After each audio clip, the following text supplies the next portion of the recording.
और जमीन घोटाले मामले में रांची की पूर्व डीसी छवि रंजन ने ईडी से आज ईडी पूछताछ करेगी। इससे पहले ईडी ने छवि रंजन को समन भेजकर 21 अप्रैल को ईडी ऑफिस में पेश होने को कहा था।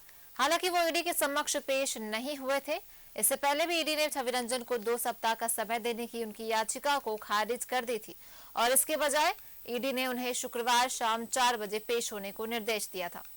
हालांकि छवि रंजन इस समय सीमा का भी पालन नहीं कर पाए थे, जिसके बाद ईडी ने आज उन्हें पूछताछ के लिए बुलाया है।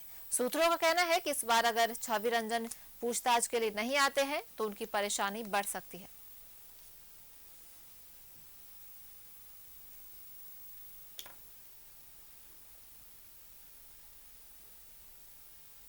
और इस पर ज्यादा जानकारी दे रहे हैं हमारे संवाददाता दीपक उराव। जी दीपक, आज छवि रंजन को फिर से समन देकर बुलाया गया पूछताछ के लिए।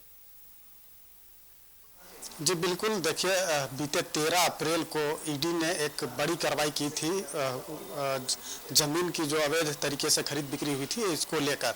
और 13 अप्रैल को रांची के जो पूर्व डीसी छवि रंजन और उनके अलावा कई अंचल के अधिकारी और भू माफिया कह सकते हैं कि जो जमीन के कारोबार में संलिप्त है, उनके ठिकानों पे छापेमारी की थी। और उस छापेमारी में ईडी को कई अहम दस्तावेज भी हाथ लगा था। खासतौर पर अगर बात करें तो जमीन की जो अवैध तरीके से जो खरीद बिक्री की गई थी उसका जो फर्जी डीड और मोटेशन का पेपर का जो जखीरा है वो ईडी ने बरामद किया था। उसके बाद 13 अप्रैल को ही बड़गाई अंचल के सीआई भानु प्रताप और समेत 7 जमीन कारोबारियों को ईडी ने धर दबोचा था। और गिरफ्तार करने के बाद 14 अप्रैल को ईडी की विशेष अदालत में सभी 7 आरोपियों को पेश किया था। उसके बाद 2 बार रिमांड पर लेकर के यानी कि 9 दिनों तक ईडी ने सभी 7 आरोपियों से पूछताछ की। और उसके बाद ईडी ने रांची के जो पूर्व डीसी थे छवि रंजन, उनको समन जारी कर 21 अप्रैल को ईडी दफ्तर बुलाया गया था। तबकि जमीन के जो अवैध खरीद बिक्री जो हुई थी, खासतौर पे जो बातें सामने निकल कर आई थी ईडी की जांच में, जब जमीन सेना की जो बड़गाई मौजा का जो एक जमीन है 4 एकड़ 55 डिसमिल जो सेना के कब्जे वाली जमीन थी, उस जमीन की जो खरीद बिक्री हुई थी जिसकी जाँच ईडी कर रही थी, उस समय रांची के तत्कालीन डीसी हुआ करते थे छवि रंजन, तो इस लिहाज से उनको भी समन जारी कर उनसे पूछताछ करना जरूरी था। इसलिए 21 अप्रैल को उन्हें छवि रंजन को ईडी दफ्तर बुलाया गया था पूछताछ के लिए। लेकिन छवि रंजन ने 2 सप्ताह का समय की मांग की और अधिवक्ता के माध्यम से ईडी के समक्ष वो पेश हुए और अपने घरेलू कार का जो हवाला देते हुए 2 सप्ताह का समय की मांग किया था।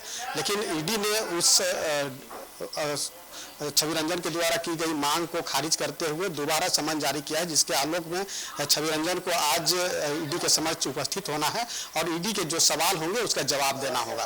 तो ये तमाम जो है वो ईडी के द्वारा जो कार्रवाई चल रही है। लेकिन इसमें खासतौर पर बात करें कि जो रांची में अवैध तरीके से जमीन की खरीद बिक्री हुई है, चाहे बात करें जो बरियातू में जो सेना की कब्जे वाली जो जमीन थी, उस जमीन की खरीद बिक्री जो भी हुआ है उसका जो मूल दस्तावेज है वो दस्तावेज से कहीं न कहीं छेड़छाड़ हुआ है। और दस्तावेज जो बनाया गया है फर्जी तरीके से वो कलकत्ता के रजिस्ट्री कार्यालय से बनाया गया है और उसी को लेकर के ईडी लगातार कार्रवाई कर रही है। चूंकि जमीन के एक्चुअल में होता क्या है कि झारखंड प्रदेश में खासतौर पर रांची में जिस जमीन की वैल्यू अगर करोड़ों में लाखों में है तो उस जमीन को फर्जी तरीका से उसका डीड मोटेशन करा करके उसकी वैल्यू को बढ़ा दिया जाता है और उसके बाद सेल करके उसका एक मोटी रकम की कमाई होती है। और ये ईडी की जांच में भी हुआ है, जो कि जो भी दस्तावेज ईडी को हाथ लगा है सेना की कब्जे वाली जमीन से संबंधित, वो तमाम दस्तावेज कलकत्ता के रजिस्ट्री कार्यालय से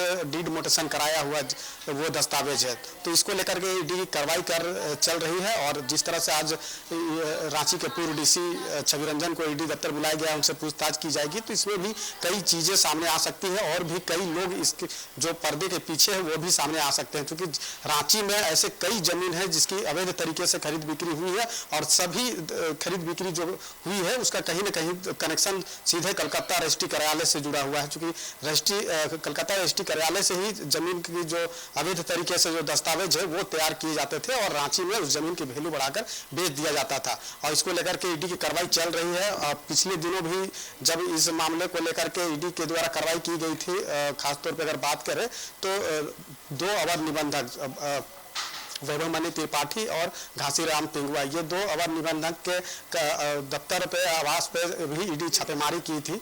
तो लगातार इसको लेकर के छापेमारी भी चल रही है। जिस तरह से रांची में अगर बात करें तो निलंबित आईएएस पूजा सिंघल जो खुट्टी मनरेगा घोटाले से संबंधित मामले की जांच शुरू हुई थी, और उसके बाद अवैध साहिबगंज में जो अवैध खनन का जो कार्य हुआ था उसमें छापेमारी की थी। और लगातार ईडी लगातार कार्रवाई करते हुए सभी आरोपियों को कहीं न कहीं सलाखों के पीछे भेज रहा है। और ये एक बड़ा भ्रष्टाचार का मामला कहीं न कहीं इससे जुड़ा हुआ है, चूंकि एक सिंडिकेट बना करके इस जमीन की अवैध तरीके से खेल में लोग शामिल रहे हैं। तो इसको लेकर के ईडी की कार्रवाई हो रही है। आने वाले समय में और भी लोग इसमें नाम जुड़ेंगे। अब देखने वाली बात होगी कि रांची के जो पूर्व डीसी छवि रंजन, जो अभी वर्तमान में समाज कल्याण विभाग के निदेशक है, वो क्या ईडी दफ्तर जाते हैं, और ईडी दफ्तर जाते हैं तो ईडी के जो सवाल होंगे उसका किस तरह से वो जवाब देते हैं। क्योंकि ये आशंका उस वक्त ही लगाया जा रहा था जब सेना की जमीन की अवैध खरीद बिक्री का मामला जैसे ही सामने आया था, उसी समय यह आशंका जाहिर की जा रही थी कि रांची के पूर्व डीसी कभी भी ईडी के रडार पर आ सकता है, ईडी के द्वारा उनके आवास या ठिकानों पर छापेमारी कर सकती है, या फिर उन्हें ईडी दफ्तर बुलाकर उनसे पूछताछ की जा सकती है। यह कयास लगाया जा रहा, तो आखिरकार वही हुआ। बीते 13 अप्रैल को ईडी ने छवि रंजन के ठिकानों पे छापेमारी की और उसके बाद समन जारी कर उन्हें ईडी दफ्तर बुलाया गया है। तो अब देखने वाली बात होगी कि ईडी के द्वारा जो समन भेजकर उन्हें आज बुलाया गया है, क्या वो ईडी दफ्तर पहुंचते हैं या नहीं पहुंचते। अगर पहुंचते हैं तो ईडी दफ्तर में जो ईडी के द्वारा जो सवाल किया जाता है उसका किस तरह से जवाब देते हैं, और अगर नहीं पहुंचते हैं तो फिर ईडी के द्वारा आगे क्या कुछ कार्रवाई की जाती है, ये देखने वाली बात होगी। जी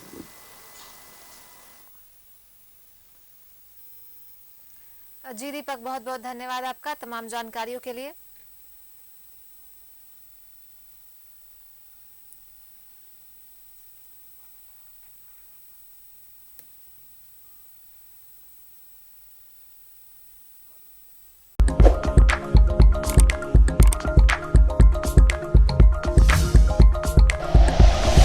like and share videos, subscribe करें हमारा चैनल और प्रेस करें बेल आइकॉन। न्यूज़ 11 भारत, सच है तो दिखेगा।